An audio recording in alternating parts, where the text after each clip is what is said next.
नमस्कार। आजकल न केवल उत्तराखंड में बल्कि दिल्ली एनसीआर और जहाँ जहाँ उत्तराखंडी लोग रहते हैं वहाँ पर एक मुद्दा बहुत चर्चा में है और वो मुद्दा है उत्तराखंड के पर्वतीय क्षेत्र में 5th शेड्यूल को या फिर ट्राइबल स्टेटस को लागू किया जाए।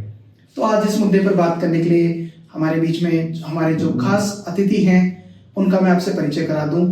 आप उत्तराखंड एकता मंच से जुड़े हुए हैं। आपने दिल्ली में मुख्य भूमिका निभाई है जो गढ़वाली कुमाऊनी और जौनसारी एकेडमी बनी थी। न केवल उसमें बल्कि जो उत्तरायणी जो दिल्ली में होती है और उसमें अलग अलग सरकारी फंडिंग किस तरह से उसमें अलॉट की जाए, इसमें आपकी महत्वपूर्ण भूमिका रही है। मैं बात कर रहा हूँ निशांत प्रधान जी की। निशांत जी नमस्कार, आपका स्वागत है और सबसे पहले धन्यवाद आपने हमें समय दिया। निशांत जी, आजकल आपने देखा होगा कि बहुत ज़्यादा ये चर्चाओं में ये मुद्दा बना हुआ है आजकल कि 5th शेड्यूल पर्वतीय हिस्से में लागू किया जाए। थोड़ा सा इसके बारे में बताइए। हाँ, ये देखिए जो आजकल चर्चा हो रही है, आप कहीं भी गांव में जाओ या दिल्ली में या एनसीआर में कहीं भी हो, ये चर्चा है कि 5th शेड्यूल लगना चाहिए उत्तराखंड में, या ट्राइब स्टेटस लगना चाहिए जी। और जो हमारा संगठन है उत्तराखंड एकता मंच जी, वो ये नहीं कह रहा है कि उत्तराखंड में 5th शेड्यूल लागू हो जी। हम ये कह रहे हैं कि 1972 में 5th शेड्यूल लगा हुआ था, जो हमसे छीन लिया गया, वो अधिकार वापस हो। तो ये लड़ाई कुछ मांगने की नहीं है, हमसे जो अधिकार छीने गए थे उन्हें वापस पाने की है। अब जो आप कह रहे हो कि ये वहां पर पहले लागू था जी, तो इसके कोई प्रमाण है आपके? हाँ जी बिल्कुल। सबसे बड़ी बात है जो हम कह रहे हैं वो हम नहीं कह रहे हैं, वो भारत सरकार के खुद के डॉक्यूमेंट कह रहे हैं। ओके। वो कैसे कह रहे हैं कि जब भारत जब आजाद हुआ उसके बाद 1950 में संविधान लागू हुआ। तो ये हुआ किन किन इलाकों को ट्राइब स्टेटस दिया जाए, किन किन लोगों को ट्राइब स्टेटस दिया जाए, किन किन इलाकों में संविधान की 5वीं अनुसूची या 6ठी अनुसूची लागू की जाए। तो उन्होंने कुछ पैमाने सेट किए। वो पैमाने क्या थे कि वो इलाके जिनको पहले ही ट्राइबल स्टेटस मिला हुआ था, जैसे कि जो भी पूरे भारत में जो भी ट्राइबल इलाके थे उसमें एक कॉमन कानून लगा होता जिसे शेड्यूल्ड डिस्ट्रिक्ट एक्ट 1874 बोलते थे। ओके। दूसरा, पूरे देश के जो ट्राइबल इलाके हैं वहां पे नॉन रेगुलेशन एरिया घोषित हुए थे। ठीक है। नॉन रेगुलेशन एरिया का मतलब है कि उन इलाकों में पुलिस नहीं होगी और उन इलाकों में कोर्ट भी नहीं होंगे जी। और आज भी पहाड़ के कई इलाकों में पुलिस नहीं होती है। तीसरा, 1935 में एक लिस्ट जारी की गई थी और ट्राइबल इलाकों को बहिष्कृत क्षेत्र घोषित किया गया था जी। तो जब देश आजाद हुआ तो इन इलाकों को 5वीं या 6ठी अनुसूची संविधान की दी गई और इन इलाकों के लोगों को ट्राइब स्टेटस दिया गया। और ये तीनों कानून जो मैं बता रहा हूँ ये पहाड़ में लागू थे, उत्तराखंड पर्वतीय क्षेत्र में लागू थे। और इसको 5th शेड्यूल में चेंज करने की जगह वो अधिकार हमसे छीन लिया गया 1972 में। और ये हम नहीं कह रहे, भारत सरकार खुद के डॉक्यूमेंट कह रहे हैं, उनके आधार पर ही हम ये बात कह रहे हैं। तो हम ये कह रहे हैं कि अगर पूरे ट्राइबल इलाकों को आपने 5वीं 6ठी अनुसूची दी इन्हीं मुद्दों के आधार पे, और इवन पूरे हिमालय बेल्ट को आप देखिए तो उत्तराखंड को छोड़ के सारे पर्वतीय क्षेत्र हैं जो हिमालय के 11 पहाड़ी राज्य और केंद्र शासित प्रदेश हैं, उनके मूल निवासियों को ट्राइब स्टेटस मिला हुआ है। सिर्फ उत्तराखंड एक अभागे हैं जो छोटे होंगे। तो निशांत जी मुझे एक चीज बताइए, तो आप बात करते हैं कि पूरे हिमालयन बेल्ट में जैसे उत्तराखंड को अछूता रखा गया इस चीज से, तो ये ट्राइब स्टेटस की परिकल्पना क्या है? ट्राइब स्टेटस कैसे लागू किया जा सकता है और इससे जो वहाँ का मूल निवासी है, क्योंकि इसकी भी आप लोग बहुत जगह मैंने देखा बात करते हैं कि जो मूल निवास का एक विवाद मुद्दा है। जैसे बहुत सारे कानून ऐसे उस टाइम पे लाए गए थे 1950 से पहले, तो इस पर भी थोड़ा प्रकाश डालिए कि टेक्निकल पॉइंट्स क्या है और शेड्यूल ट्राइब का जो स्टेटस मिलेगा तो उसकी परिकल्पना क्या है। बिल्कुल, देखो पहली बात तो हमें ट्राइब समझना है। ट्राइब है कौन जी? ट्राइब एक्चुअल में वो है भारत सरकार के अनुसार वो व्यक्ति जो उस इलाके का, उस राज्य का मूल निवासी है जी, और जो कहीं से आए नहीं है, वो सैकड़ों साल से यहाँ रह रहे हैं। ये वो परिभाषा है ट्राइब की, और यही कारण है क्योंकि वो सैकड़ों साल से उस इलाके में रह रहा है, उसकी एक अलग संस्कृति है, इसलिए उसके संरक्षण के लिए उस कानून प्रावधान किए गए हैं। ठीक है। अब जैसे उत्तराखंड की बड़ी हैरानी की बात है, उत्तराखंड के जितने ही मूल निवासी हैं सबको ट्राइब स्टेटस मिल चुका है। जैसे जौनसारी भाइयों को मिल चुका है, भोटिया समुदाय को मिल चुका है, राजी, थारो, बॉक्सर सबको ट्राइब मिल चुका है। सिर्फ गढ़वाली और कुमाऊनी ही छूटे हैं और सबको मिल चुका है। दूसरा, अगर आप उत्तराखंड का मैप देखोगे तो इधर जौनसर आ जाओ, इधर नीतीमाणा आ जाओ, इधर मैदान में थोड़ा थारो बॉक्स वाला एरिया देख लो, तो अगर आप उत्तराखंड के पहाड़ को देखोगे तो बिल्कुल चारों तरफ जो वो मैदानी इलाका हो गया या तराई का इलाका हो गया या ऊंची पहाड़ी का इलाका, वो चारों तरफ के लोगों को ट्राइब स्टेटस मिल चुका है। और जो बीच के लोग हैं तो बीच में रह रहे हैं उनको ट्राइब स्टेटस नहीं मिला है। तो जब सभी समुदाय को मिल चुका है तो 2 ही समुदाय छूटे हैं, तो उनको एटलीस्ट मिलना चाहिए। और एक बड़ी हैरानी की बात और है जो हम समझ नहीं पा रहे कि अभी कुछ समुदाय को सरकार ट्राइब स्टेटस देने वाली है। उसमें 3 समुदाय प्रमुख है। एक है नेपाली समुदाय, उनको ऑलरेडी उत्तराखंड में ओबीसी का दर्जा मिला हुआ, ओबीसी सेंटर का दर्जा मिला, उनको ट्राइब स्टेटस मिलने वाला है। दूसरा, उत्तराखंड में जो बंगाली समुदाय है जो 1971 में पूरी पाकिस्तान के जो लोग हैं जो 1971 में भारत आए, उनको भी आरक्षण मिलने वाला है उत्तराखंड में। अजय भट्ट जी जो सांसद हैं उत्तराखंड के, वो 2 बार संसद में बात रख चुके हैं और इवन उत्तराखंड विधानसभा ने 2 बार प्रस्ताव पारित करके केंद्र सरकार को भेज दिया है। तो जैसे केंद्र सरकार ओके करेगा उनको भी आरक्षण मिल जाएगा। तीसरा, जो उत्तराखंड में जो आपके गुज्जर समुदाय हैं, जो मुस्लिम समुदाय जिनको बोलते हैं, उनको भी ट्राइब स्टेटस मिलने वाला है। तो अब ये देखिए कि उनको तो मिल ही जाएगा और गढ़वाली कुमाऊं के लोग छोड़ जाएंगे। तो हमें कह रहे जब आप इन समुदाय को दे रहे हो तो गढ़वाली कुमाऊनी को क्यों छोड़ रहे हो, जो मूल निवासी उनको क्यों छोड़ रहे हो, उनको भी ट्राइब स्टेटस आपको देना चाहिए। तो मेरा जो प्रश्न है फिर वो ये निशान जी कि इसमें जो ट्राइब स्टेटस मिलेगा उसकी एक्चुअल परिकल्पना क्या है? मतलब जब आप कहते हैं कि ट्राइब स्टेटस मिले तो हमें वो कौन सी सुविधाएं दी जाए वहां के, जैसे आपने बोला कि गढ़वाली और कुमाऊनी समुदाय छूट गया पूरी तरीके से, तो एक्चुअल में उनके इमीडिएट क्या बेनिफिट्स हो सकते हैं? क्योंकि मान लीजिए हम एक बड़ी संख्या में उत्तराखंडी लोग दूसरे राज्यों में जाकर के बसे हुए हैं, वहां से पलायन हो चुका है और जो एक अच्छे पद पर बैठा हुआ है व्यक्ति या अच्छा कर रहा है ऑलरेडी, तो वापस वो क्यों जाएगा? एक रिवर्स प्लान की जो बात है वो कैसे होगी? वो देखो, सबसे पहली बात इमीडिएट फायदा क्या होगा जी? जैसे हमें ट्राइब स्टेटस मिलेगा तो जल जंगल जमीन पे अधिकार मिल जाएगा। और जब हम अधिकार की बात कर रहे हैं तो वो अधिकार ऐसे होंगे कि आपकी जो गांव के बगल से नदी गुजर रही है उसमें से रेत और बजरी निकलती है, बिल्कुल, और उसका ठेका किसको मिलता है? बाहर की कंपनियों को, और वही कंपनी आपको बेचती है। तो कितनी शर्म की बात है कि हमारे पूर्वजों के इलाके से चीजें हमें बेची जा रही है। जो जंगल है, अब उत्तराखंड को जो बसाया है वो तो हमारे पूर्वजों ने बसाया ना जी। अब वो जो जंगल है वो हमारे पूर्वजों के हैं, हमारे पूर्वजों ने वो अमानत हमें सौंपी है, उसकी रक्षा हमें करनी है। अब उससे जो उत्पाद निकलते हैं वो बाहरी कंपनी को टेंडर मिलता है और वो टेंडर लेती है और वो फिर पूरे देश में बेचती है और हमें भी बेचती है। तो अगर जैसे आपको ट्राइब स्टेटस मिलेगा तो नदी में से जो टेंडर निकले, जो रेत निकलती है, बजरी निकलती है, कंकड़ निकलती है, उसको जो टेंडर बाहरी कंपनी को नहीं मिलेगा, वो स्थानीय लोगों को ही मिलेगा, मूल निवासियों को मिलेगा।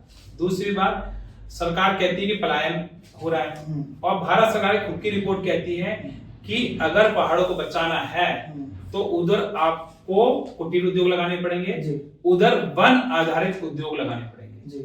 जैसे आपकी टेबल बननी है, कुर्सी बननी है, बांस से कुछ बनना है, ये जो भी कुटीर उद्योग होते हैं आपके, तो ये तो सब मानते हैं जो भी कुटीर उद्योग होते हैं जो पहाड़ों में लग सकते हैं, तो सरकार की खुद की रिपोर्ट कह रही है कि कुटीर उद्योग के कारण या वन उत्पादों के द्वारा ही रोजगार दिया जा सकता है। तो जब कच्चा माल तो जंगल से मिलता है, तो जंगल में जब अधिकार मिलेगा तो उनको कच्चा माल मिलेगा और कच्चा माल मिलेगा तो वो चीजें बना पाएंगे। मान लो किसी व्यक्ति को आप और अच्छा कारपेंटर बना दो लेकिन उसको लकड़ी प्रोवाइड ना कराओ तो फिर कैसे होगा? और बड़ी मजेदार बात, आपके हमें बोलते हैं कि आप आरी नहीं कर सकते। पहाड़ में कई गांव ऐसे हैं कि अगर उधर आरी रख दी किसी ने तो सरकार उसको जेल में बंद कर देगी। जी जी बिल्कुल। और अब ये बताओ कि जो एक काठ गोदाम है या जो देहरादून है, वहाँ इतने सारे जो लकड़ियां बन रही, फर्नीचर बन रहा है, पेड़ कटे हुए होते हैं, वो कहां से आते हैं? बिल्कुल। तो मतलब बाहर की जो कंपनियां हैं जो वो तो हमारे इलाकों से वन उत्पाद ले आके सामान बना के बेच रहे हैं और हमें आप कह रहे हो कि यहाँ नहीं घुस सकते।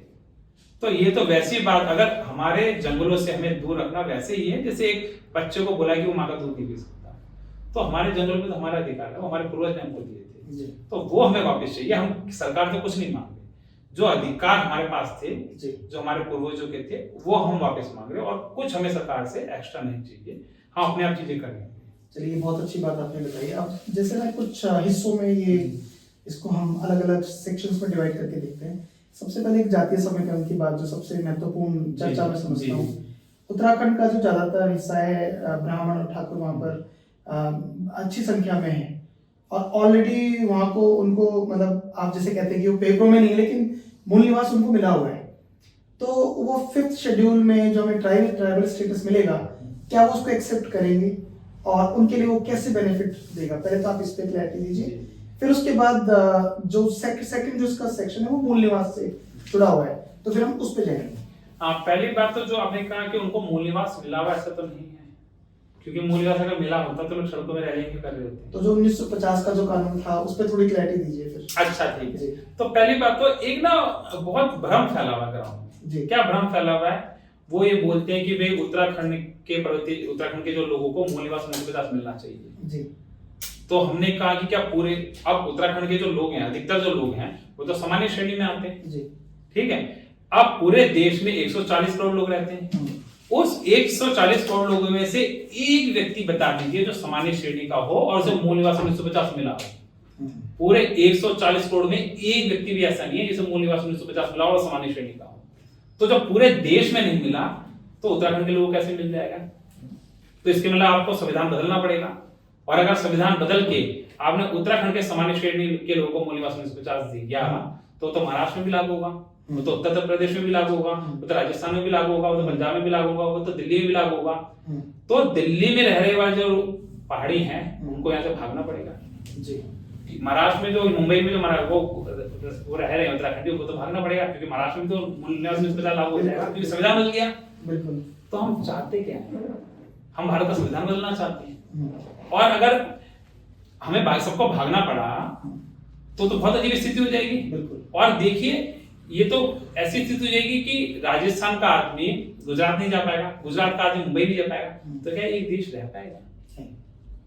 मूल निवास 1950 जो मांग है, हमें देखना पड़ेगा वो संवैधानिक है या नहीं, क्योंकि आर्टिकल 16 और 19 संविधान में 2 आर्टिकल हैं। वो क्या कहते हैं कि देश का कोई भी व्यक्ति कहीं भी आ सकता है, जा सकता है, रह सकता है, नौकरी कर सकता है, उसके साथ किसी भी तरीके का भेदभाव नहीं हो सकता। तो निशांत जी, जैसे हम बात कर रहे हैं तो इसमें अलग अलग सेगमेंट्स हैं जिन्हें हमें समझना जरूरी है। सबसे पहले तो एक जातीय समीकरण, जो कि बहुत महत्वपूर्ण चर्चा का एक विषय होता है हमेशा। उत्तराखंड में ब्राह्मण और ठाकुर जाति के लोग बहुत बड़ी संख्या में हैं, और क्या उनको ये वास्तव में ये पॉसिबल है कि उनको ट्राइबल स्टेटस मिल सके, और अगर उनको मिलता भी है तो क्या उसको एक्सेप्ट करेंगे? ये भी एक बड़ी मजेदार बात है जो इसमें नहीं, आपने बड़ा अच्छा बोला। तो पहली बात तो ये है कि क्या मिल सकता है? बिल्कुल मिल सकता है। जी, जो जुबिन नौटियाल है, सिंगर है, प्रसिद्ध सिंगर है, सब जानते हैं, उनको ट्राइब मिला हुआ है जौनसार के क्षेत्र, क्योंकि जौनसार में रहते हैं। एक साथी एक बॉय को वाले बड़ा अच्छा काम कर रहा है, उनको ट्राइब मिला हुआ है। अच्छा। तो बहुत सारे लोग हैं जो भी जौनसार के लोग हैं, चाहे वो जोशी हो, नेगी हो, रावत हो, नौटियाल हो, सबको ट्राइब मिला हुआ है। और उत्तराखंड में बड़ी मजेदार बात है। कैसे? नदी के इस पार जौनसार एक इलाका है। अब उधर को बंदा रावत हो, नेगी हो, जोशी हो, नौटियाल हो, कुछ भी हो, वो ट्राइब है जी। नदी के उस पार रवाई जौनपुर में सेम लोग, रावत, नेगी, बेस, चौहान, जोशी, ओबीसी सेंट्रल है। और थोड़ा सा आधे किलोमीटर में जाओ तो यही सरनेम के लोग ओबीसी स्टेट में हैं, और थोड़ी सी और आगे जाओ तो यही सरनेम सामान्य स्टेट में है। बिल्कुल। तो ये क्या भेदभाव है?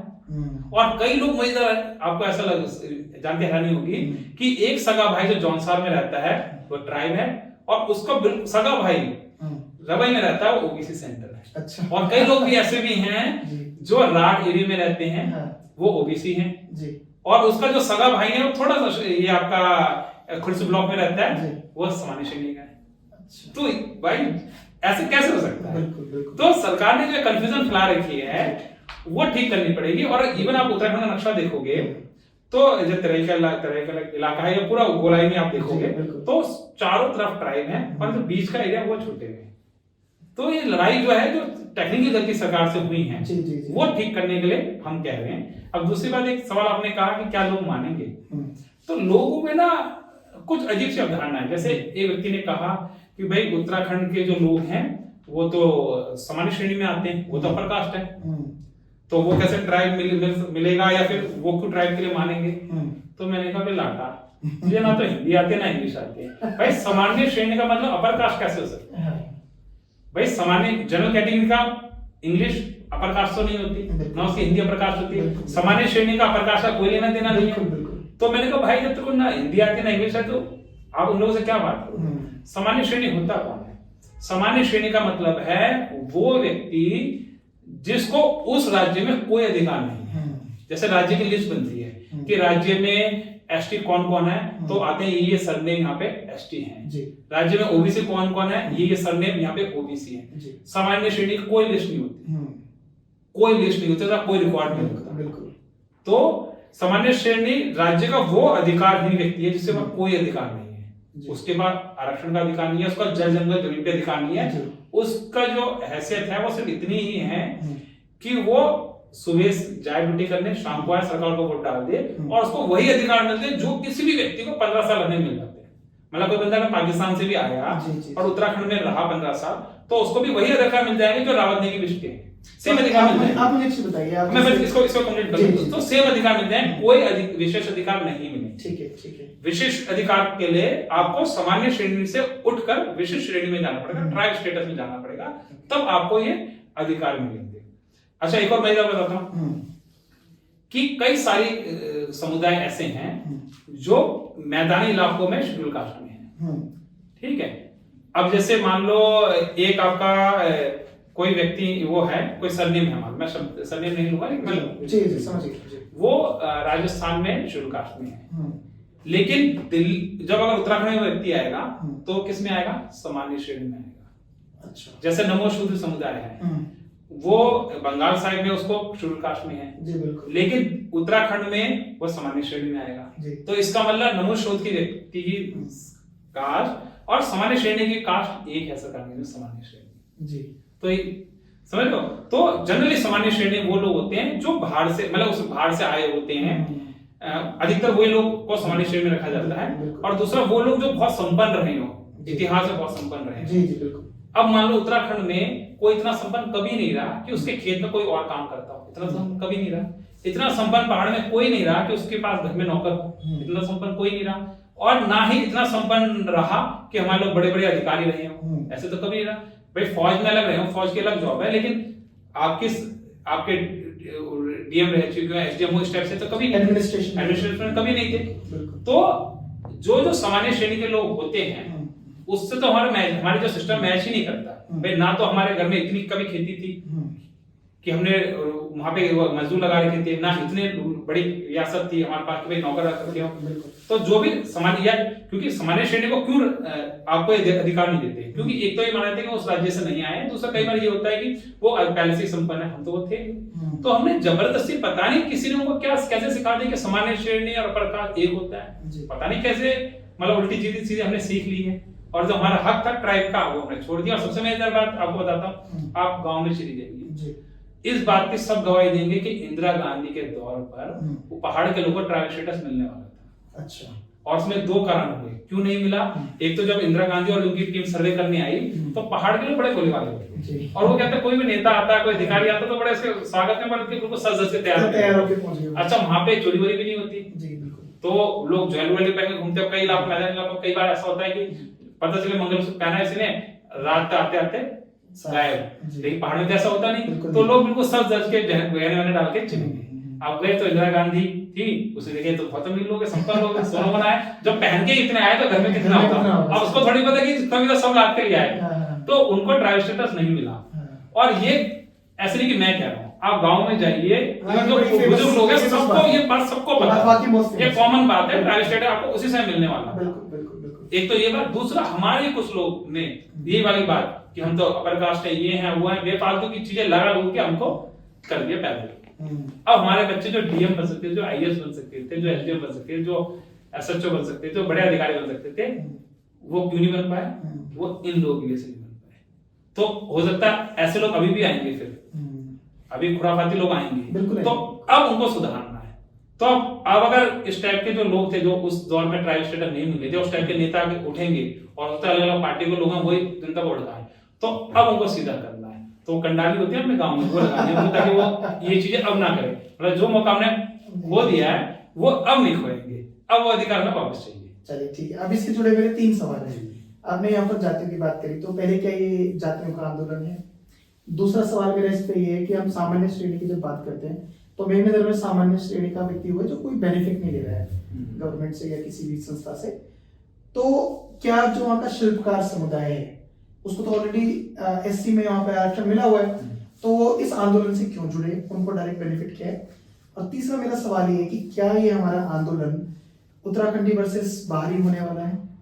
जी पहले तो मैं जाति वाले सवाल में आ जाता हूँ कि ये आंदोलन जातियों का आंदोलन नहीं है, ये मूल निवासियों का आंदोलन है। कि जो व्यक्ति ये कहता है कि मैं यहाँ सैकड़ों साल से रह रहा हूँ, ये जो खेत हैं वो मेरे पूर्वजों ने बनाए। भाई ईश्वर ने तो पहाड़ बनाए, बिल्कुल। जो खेत काट के खेत बने वो किसने बनाए? हमारे पूर्वजों ने बनाए, बिल्कुल बनाए। आप जब गांव जाते हो तो गांव का जो रास्ता वो किसने बनाया? सरकार ने बनाया, वो हमारे पूर्वजों ने बनाया। तो जो व्यक्ति ये कहता है कि ये जो खेत हैं जो हमारे पूर्वजों ने बनाए, ये गांव जाने का रास्ता हमारे पूर्वजों ने बनाया, जो ये कहता है कि मैं यहाँ का मूल निवासी हूँ, सैकड़ों साल से हम रह रहे हैं, ये उनका आंदोलन है, ये जातियों का आंदोलन नहीं है। क्योंकि बहुत सारे लोग ऐसे मिलते हैं जो अलग अलग बातें कहते हैं, लेकिन ये आंदोलन स्पेशली उनका है जो कहता है मैं यहाँ का मूल निवासी हूँ, मैं यहीं पैदा हुआ, मेरे पूर्वज यहीं थे, ये सारी जो चीजें हमारे पूर्वजों ने बनाई है। अब दूसरा आपका जो सवाल था कि जो शिल्पकार भाई हैं उनको तो ऑलरेडी आरक्षण मिल रहा है, तो वो किस मुद्दे से जुड़ेंगे? तो पहली बात तो जो ट्राइब स्टेटस वो सिर्फ आरक्षण के लिए नहीं है। आरक्षण तो इतनी छोटी चीज है ट्राइब स्टेटस में, जैसे आप समोसा खरीदते तो चटनी आपको फ्री मिलती है। अच्छा, मतलब आप जब जाते हो तो कहते हैं समोसा दे दे, आप ये थोड़ी कहते हैं कि समोसा चटनी दे दे, आप बोलते हैं समोसा दे दो चटनी आपको मिल जाएगी, कॉम्प्लीमेंट्री। तो उसी तरीके से आरक्षण आपको ऑटोमेटिक मिल जाएगा। तो ये जो लड़ाई है समोसे के लिए चटनी के लिए, आरक्षण के लिए लड़ाई नहीं है। अब आप मान लो शेड्यूल कास्ट जो हमारे भाई हैं शिल्पकार भाई हैं, अब उनको मान लो रिजर्वेशन मिल रहा है, ठीक है, लेकिन उनको जो रिजर्वेशन मिल रहा है, पहली बात तो आप खुद भी रिसर्च करेंगे तो अधिकतर जातियां जो कुछ 3 जातियां जो ऐसी हैं जिनको उत्तराखंड में भी उनको एससी में रखा गया और केंद्र में भी उनको एससी में रखा गया। लेकिन दुख की बात है कि हमारे शिल्पकार भाई के अधिकतर जो जाति हैं उनको स्टेट में तो एससी में रखा गया है, लेकिन सेंट्रल में उनको ओबीसी में रखा गया, तो उनको आरक्षण का पूरा लाभ तो नहीं मिल रहा। दूसरी बात, अगर ट्राइब लागू होता है तो जैसे जॉनसन में अगर कोई शिल्पकार भाई है तो उसकी मर्जी है कि वो चाहे तो एससी का सर्टिफिकेट ले या एसटी का सर्टिफिकेट ले, वो उसकी मर्जी, वो कुछ भी कर सकता है। मतलब आप कह रहे हो दोनों ऑप्शन? हाँ, दोनों ऑप्शन है। तो अब मान लो जैसे भाई अगर बहुत सारी जातियां ऐसी हैं जो शिल्पकार की जिनको सेंट्रल में ओबीसी है, वो एससी नहीं है, तो अब ओबीसी में तो बहुत सारी जातियां होती हैं तो उसमें आरक्षण मिल ही नहीं पाता, तो वो ट्राइब का बना सकते हैं। और दूसरी बात आपने देखा होगा कि जब लिस्ट निकलती है एससी की, एसटी की, ओबीसी की, तो सबसे कम मार्क्स जो लाने होते हैं ट्राइब को लाने होते हैं। तो इसलिए बहुत सारे जब आपका ट्राइब आएगा तो बहुत सारे जो हमारे शिल्पकार भाई हैं वो ट्राइब का सेटलमेंट बनाएंगे। तो ये तो एक आरक्षण की बात, जो बहुत छोटी बात है, लेकिन मेन बात क्या है कि हमारे शिल्पकार भाई को एससी का सर्टिफिकेट है, लेकिन क्या वो एससी का सर्टिफिकेट दिखा के उसे जंगल की कोई अधिकार है? नहीं। अब शिल्पकार भाई तो नाम से ही पता चला कि शिल्पकार, वो हाथ के काम में निपुण है। अगर उसको जंगल का अधिकार मिल जाए, जंगल से उत्पाद निकालने का अधिकार मिल जाए, तो ये बहुत सारे काम है वो खुद कर सकता है। बिल्कुल। सामान बनाना तो जानते ही, जब वो सामान बनाएगा तो शिल्पकार भाई का व्यापारी नहीं बनेगा। तो ये जो लड़ाई है ये हमारे शिल्पकार भाई को व्यापारी बनाने की है, फिर उसे कहीं काम नहीं करना, वो अपनी छोटा कुटीर उद्योग खोल लेगा, कच्चा माल लेगा, खुद चीजें बनाएगा, कुछ 2-4 मजदूर रखेगा और वो एज अ बिजनेसमैन बनेगा। और बहुत सारे जैसे वो एक होता है ना गुंबद वाला है, वो फर्नीचर बनाता है, एक बड़ा ब्रांड है, तो हो सकता है पहाड़ में कोई हमारा शिल्पकार भाई ऐसा बड़ा ब्रांड बना दे। तो निशांत जी, जैसे कि आप बार-बार पर्वतीय क्षेत्र की बात कर रहे हो या पर्वतीय ग्रामीण अंचल की बात आप कर रहे हो, आप पहाड़ी गढ़वाली कुमाऊनी जौनसारी की बात कर रहे हो, तो क्या ये बाहरी वर्सेस उत्तराखंडी आंदोलन होने वाला है? इसकी क्या परिकल्पना है? जो लोग बाहर से आकर यहाँ पर बसे हुए हैं, थोड़ा उसके ऊपर भी आप बताइए। हाँ, एक बार एक व्यक्ति हमें मिले, बड़े मैदान उन्होंने बोला कि अब जो आप बात कर रहे हो इससे तो उत्तराखंड में पहाड़ वर्सेस मैदान हो जाएगा, तो आप तो पहाड़ और मैदान को बांट रहे हो। तो हमने कहा पहाड़ और मैदान को तो हमने नहीं बांटा, वो तो ईश्वर ने बांटा है। तो चौंक गया, कैसे? हमने कहा कि ईश्वर ने पहाड़ में अलग पेड़ बनाए और मैदान में अलग पेड़ बनाए। ग्रास का जो पेड़ है वो मैदान में तो नहीं होता, और बहुत सारे पेड़ ऐसे हैं जो पहाड़ मैदान के हैं, जो पेड़ पहाड़ में नहीं होते। इवन जो बाघ है वो मैदान में तो नहीं होता। आपके बहुत सारे जानवर हैं जो आपका वो घुघुती से बोलते हैं, वो तो पक्षी है ना, तो मैदान में नहीं होता। तो जब ईश्वर ने पेड़ पौधे मैदान में अलग बनाए और पहाड़ में अलग बनाए, जीव जंतु मैदान में अलग बनाए, पहाड़ में अलग बनाए। इवन आप लोग भी देखोगे, जो भी पहाड़ के लोग भी देखोगे, अधिकतर लोग की छोटी आंखें होंगी, मैदान के और छोटे कद होंगे, मैदान में अलग होगा। इवन गाय देख लो, पहाड़ में गाय छोटी होगी, जो मैदान की गाय के मतलब बछड़े से भी छोटी होगी। बिल्कुल बिल्कुल सही। ठीक है, तो ये हमने बांटा है, ईश्वर ने बांटा है। ईश्वर ने या प्रकृति ने विधि बनाई कि पहाड़ में रहने के अलग नियम कानून है और मैदान में अलग है। क्लियर? तो जब प्रकृति ने ऐसी व्यवस्था बनाई कि प्रकृति कानून पहाड़ और मैदान में अलग है, तो जो ये नेता अधिकारी हैं ये ईश्वर को चुनौती देके ईश्वर बनना चाहते हैं। वो क्या करना चाहते हैं? पहाड़ और मैदान के एक कानून लागू करना चाहते हैं। तो इन नेता अधिकारी का मुकाबला किससे है? ईश्वर से है, कि ईश्वर से बड़े हम ईश्वर हैं, हम शंकर भगवान से बड़े शंकर हैं। क्योंकि शंकर भगवान ने तो मैदान और पहाड़ के अलग अलग नियम कानून बनाए, लेकिन ये ईश्वर को चुनौती दे रहे हैं, शंकर को चुनौती दे रहे हैं कि हम एक कानून बनाएंगे। और एक कानून बनाने का नतीजा ये है, जो बाढ़ आ रही है, जो बादल फट रहे हैं, ये हो रहा है एक कानून बनाना चाहते हैं। कैसे भाई? जो नियम आप मैदान में लागू करते हो वही पहाड़ में लागू करते हो, जो जितनी बड़ी बड़ी बिल्डिंग आप मैदान में लागू बनाते हो वही पहाड़ में लागू करते हो। और उससे क्या होता है, जब ये आए केदार आपदा आई तो सबने कहा कि ये कहते हैं वो है कि वो होते हैं दैवीय आपदा है, लेकिन झूठ बोलते हैं मानवीय आपदा है। और ये आपदा नहीं, हत्या है। कैसे? एक व्यक्ति को पता है कि छत में कूदने से गिर सकता है और ऐसे हालात बनाए जाएं कि वो बंदा, मान लो हमने किसी को प्रेशर दिया, वो कूद गया, तो जिसने ऐसे हालात बनाए थे उस पर हत्या का आरोप लगेगा। ये तो नहीं कहेगा व्यक्ति ने खुद कूदा। अब जो ये केदार आपदा आई थी उसमें पूरी रिपोर्ट थी, भारत सरकार खुद की रिपोर्ट थी, जो एनवायरमेंटिस्ट हैं उन सबकी ये रिपोर्ट थी कि वो जो आपदा आई है, वो जो नदी के आसपास जो होटल बनते हैं या बहुत सारी चीजें बनती हैं, जो कंस्ट्रक्शन, बड़े बड़े कंस्ट्रक्शन, उसके कारण आपदा आई है। तो वो दैवीय आपदा तो थे नहीं, वो तो मानवीय आपदा थी। बल्कि मानवीय आपदा की जगह मैं बोलूंगा कि हत्या थी। नेता और अधिकारियों ने पहाड़ के लोगों की हत्या करी है, और जितनी भी आपदा आ रही है इसमें हत्या का केस दर्ज होना चाहिए नेता और अधिकारियों में, क्योंकि ये सबको पता है कि आपदा क्यों आ रही है, इनके कारण हो रहा है। जो मैदान और पहाड़ में एक जैसे कानून लागू कर रहे हैं ना, उसके कारण हो रही है। तो जब आप ये बात करते हैं कि मैदान और पहाड़ों में अलग अलग कानून होने चाहिए, कुदरत ने ऐसा बनाया है कि वो उनके लिए सेम चीज फॉलो नहीं हो सकती, तो क्या आप विकास के खिलाफ हैं? बहुत लोग कहते हैं। अच्छा, हाँ, ये बड़ी अच्छी बात किसी ने बोला, आप डेवलपमेंट के अगेंस्ट है कि भाई पहाड़ में तो मतलब आप ये चाहते हो कि पहाड़ में इंडस्ट्री ना लगे, उद्योग धंधे ना लगे। तो मैंने कहा ठीक है, अब ये बताओ कि भाई जो कार बनाने वाली कंपनी की बड़ी बड़ी फैक्ट्रियां होती है, क्या पहाड़ में लग सकती है? नहीं लग सकती। मैंने कहा कि आप नोएडा गुड़गांव घूमो, क्या जो बड़ी बड़ी फैक्ट्रियां हैं, 2-2, 4-4, 5-5 मंजिल की बड़ी बड़ी सैकड़ों एकड़ में फैली हुई है, क्या वो पहाड़ बन सकती है? पॉसिबल ही नहीं है। आप लखनऊ चले जाओ, जो ये चमड़ा उद्योग बनता है, लेदर होता है, गाय भैंस जिसके भी चमड़े से बंदर बनता है, वो लेदर बनता है, तो आप क्या चाहते हो? गंगा किनारे वो फैक्ट्री लगाना चाहते हो, अब ये करना चाहते हो।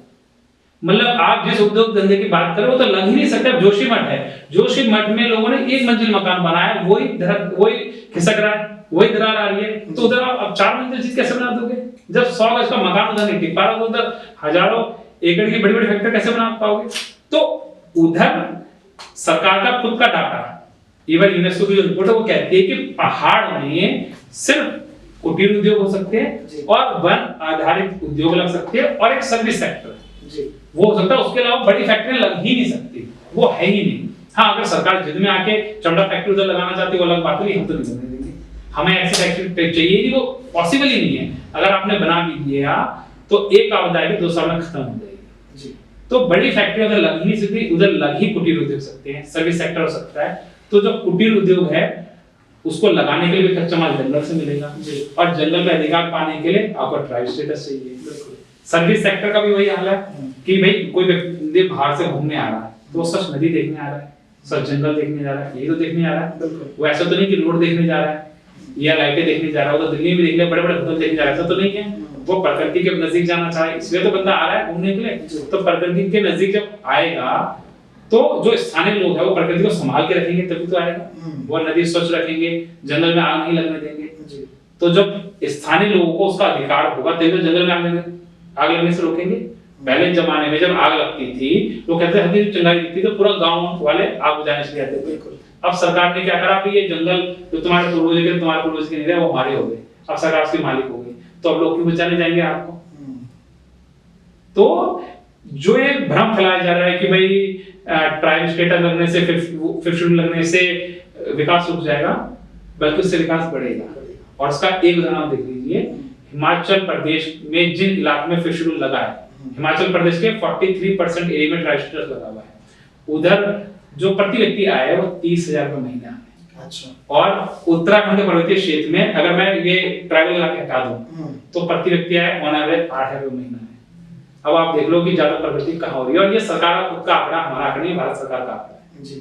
तो ये दर्शा रहा है कि जहां फिफ्थ शेड्यूल होगा, जहां जल जंगल जमीन पर अधिकार मिलेगा, वहां लोगों का ज्यादा प्रति व्यक्ति आय। इवन आप वो छोड़िए, जौनसा देख लीजिए, जौनसा वाला इलाका देख लीजिए, राठ देख लीजिए, जौनसा में ट्राइब है, उधर प्रति व्यक्ति आय देख लीजिए, राठ में ट्राइब नहीं, उधर प्रति व्यक्ति आय देख लीजिए, आपको साउथ तक बदल जाएगा। तो ट्राइब से तो आपके पास पैसा आ ही रहा है, रोजगार बढ़ ही रहा है। तो निशांत जी, मुझे एक चीज बताइए, अब जैसे आपके पास सारे नंबर्स हैं और आप कह रहे हैं कि गवर्नमेंट का डेटा है, लोग भी इस डेटा को देखते हैं, तो ये उदासीनता क्यों है? क्या लोगों को इससे फर्क नहीं पड़ता कि अभी वो किस स्टेटस में है और उनको जंगल, जमीन और जल जो एक आंदोलन का रूप देना चाहिए, क्या वो उसके प्रति उदासीन है? और आप क्या कर रहे हैं कि उन तक अपनी बात को मजबूती से पहुंचा पाओ? अभी देखिए, उत्तराखंड में जब आप जाते हैं तो ऐसे नहीं कि लोग उदासीन हैं, लोग जागरूक हैं, लेकिन उनको एक रास्ता नहीं मिल पा रहा। जैसे उदाहरण क्या है कि जितनी भी अलग-अलग कम से कम 100-150 संगठन हैं, वो अलग-अलग डिमांड कर रहे हैं, लेकिन अलग-अलग नामों से डिमांड कर रहे हैं। लेकिन जब उनके कोर में जाओ तो 4 या 5 ही डिमांड करते हैं। क्या डिमांड होती है उनकी? कि लोगों को रोजगार मिले, दूसरा हमारे बच्चे सुरक्षित हो, तीसरा हमारे जल जंगल जमीन पर अधिकार मिले, चौथा हमारी भाषा संस्कृति सुरक्षित रहे, और पांचवा जो परिसीमन के कारण पहाड़ी की जो सीटें कम हो रही है वो ना कम हो। यही पूरे आंदोलन है, किसी भी नाम से 5 चीजों में सिमट जा रहा है जी। लेकिन लोगों को समझ नहीं आ रहा है कि इसके लिए एग्जैक्ट चीज मांगनी क्या है। तो उसके लिए एक नाम, हमने फिफ्थ शेड्यूल कोई नया आंदोलन नहीं है, ये वही आंदोलन जो लोग कर रहे हैं, हमने बस उसको एक नाम दे दिया फिफ्थ शेड्यूल। आंदोलन पुराना ही है, जल जंगल जमीन की लड़ाई पुरानी ही है, रोजगार की लड़ाई पुरानी है, हमने कोई नया चीज नहीं किया, हमने सिर्फ एक नाम दिया है कि ये चीज है, बाकी तो लड़ाई पुरानी है, ये काफी सालों से चलती हुई आ रही है। अब रही तो इसलिए लोग जागरूक नहीं, ऐसा तो नहीं उदासीन है, ऐसा नहीं है, धीरे धीरे लोग चीजें समझ रहे हैं। जैसे हम जा रहे हैं, जितने भी लोगों के पास गए, एक भी व्यक्ति कभी ऐसा नहीं मिला जो उसने कहा कि मैं साथ में नहीं हूं। वो कहते हैं कि हम आपके साथ में। और सबसे मजेदार बात, हमने सिर्फ 1 साल पहले ही इस मुद्दे को उठाया था। 1 साल तो बहुत बड़ा जो तो समय नहीं है, लेकिन 1 साल के अंदर अगर उत्तराखंड विधानसभा में शीतकालीन सत्र में इस मुद्दे पे चर्चा होनी है तो ये तो अचीवमेंट तो है, बिल्कुल है कि 1 साल के अंदर लोग यहाँ तक पहुंचे हैं। और लगभग आप कहीं भी चले जाओ उत्तराखंड में, लोग फिफ्थ शेड्यूल ट्राइब स्टेटस के बारे में जान, आप पूरी नॉलेज ना होने की जान रहे हैं। तो ये 1 साल में बहुत बड़ी उपलब्धि है, और हमारा बिल्कुल इस बात पे बिल्कुल हम श्योर हैं कि अगले 4 या 5 साल में हमको ट्राइब स्टेटस मिल चुका होगा, फिफ्थ शेड्यूल लग चुका होगा, इसमें हमें हल्का सा भी कोई शक नहीं है। ठीक है, अब यहाँ पर बात होती है कि ये किसको मिले, और मूल निवासी की भी थोड़ी देर पहले आपने बात करी, तो मैं ये भी समझना चाहूंगा, ऐसे बहुत से आंदोलन मैदानी इलाकों में चल रहे हैं जो कि मूल निवास की बात करते हैं, भू कानून की बात करते हैं। पहला क्वेश्चन ये कि वो इससे कैसे अलग है, अगर अलग है तो क्या वो लोग इस आंदोलन का हिस्सा बनेंगे?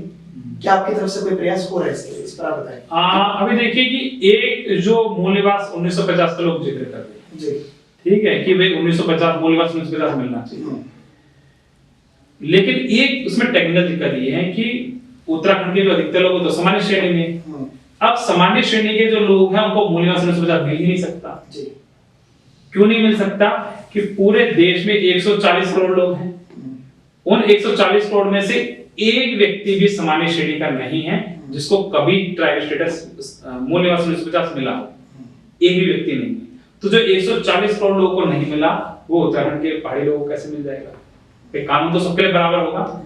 दूसरी बात, कई बार ये लोग ये भ्रम फैला देते हैं कि भाई एक प्रेसिडेंशियल ऑर्डर निकला था, उसमें कहा गया था कि जो व्यक्ति 1950 में जिस राज्य का नागरिक होगा वो वहां का मूल निवासी माना जाएगा।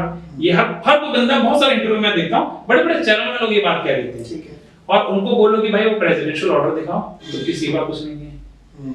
और जो प्रेसिडेंशियल ऑर्डर हमने देखा 1950 वाला जिसकी लोग जिक्र करते हैं, तो 2 प्रेसिडेंशियल ऑर्डर निकले, एक निकला था 9 अगस्त को, एक निकला था 11 सितंबर को, और एक ऑर्डर का नाम था constitutional order of schedule caste और constitutional order of schedule tribe.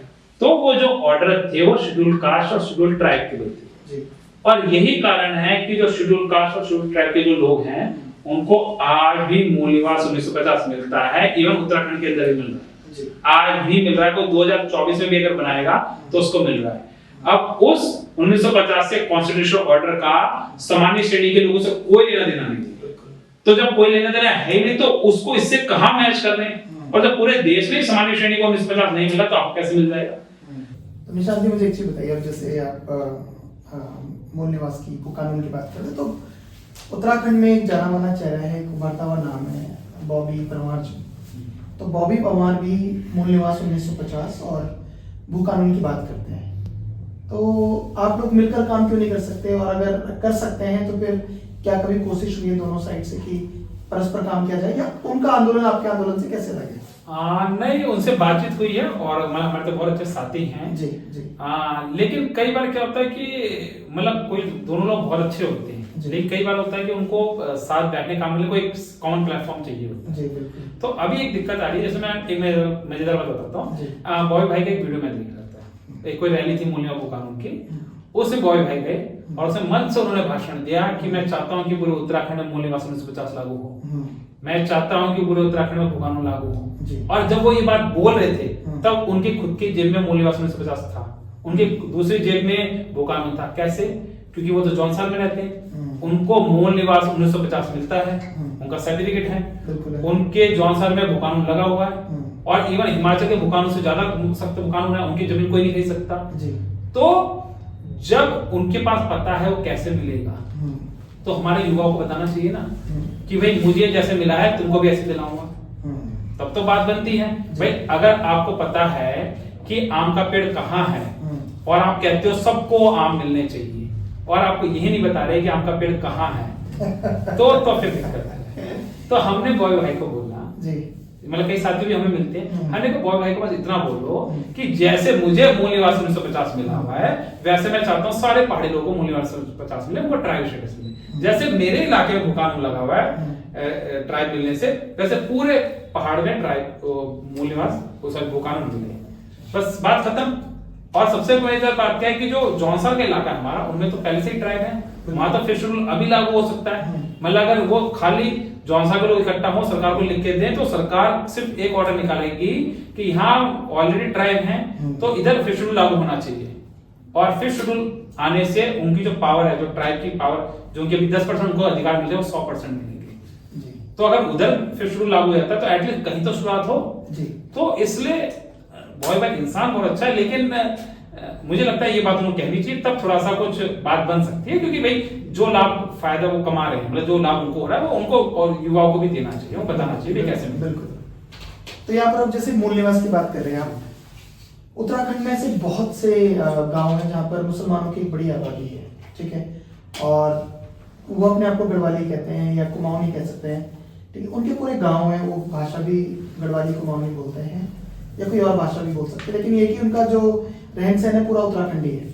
तो क्या उनको भी ट्राइब का दर्जा मिलेगा? और मुझसे कई लोग पूछते हैं कि जब निशांत जी आपके स्टूडियो में आएंगे तो उनसे सवाल आप जरूर पूछेंगे। जी देखिए, अभी जो बेसिकली हम जो फाइल सबमिट कर रहे हैं सरकार के ऊपर, जैसे उत्तराखंड में बहुत सारे लोग रहते हैं, तो कौन कौन ट्राइब हैं, कैसे ट्राइब हैं, तो उसका जो हम जितने भी पैमाने दे रहे हैं उनमें से एक जागर परंपरा भी है, जो हमारे ट्राइबल परंपरा है, जो देवी देवताओं की, भूमियाल देवता सबकी वो है, तो हम उसके अनुसार दे रहे हैं, ठीक है।